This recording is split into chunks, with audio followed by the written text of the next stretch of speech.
Durante il Medioevo, quando un uomo moriva, per certificarne la morte veniva chiamato il medico condotto, il quale, per verificare l'effettivo decesso, usava infliggere dolore al deceduto. Il modo più comune utilizzato in quel tempo era un potente morso inflitto alle dita dei piedi, quasi sempre l'alluce. Nel dialetto del popolino, il medico assunse così il nome di beccamorto.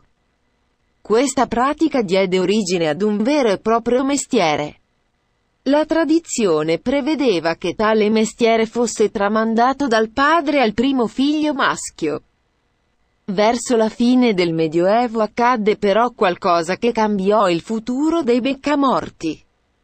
Uno dei beccamorti più famosi non riuscì a concepire un figlio maschio, la moglie partorì 4 figlie femmine.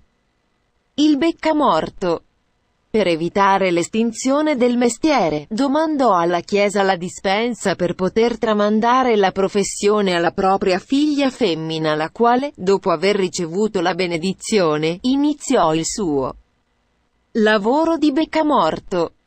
Il caso volle che il suo primo morto fosse un uomo al quale un carro aveva tranciato entrambe le gambe, e la ragazza era indecisa su dove infliggere il morso, ma, alla fine, prese una decisione.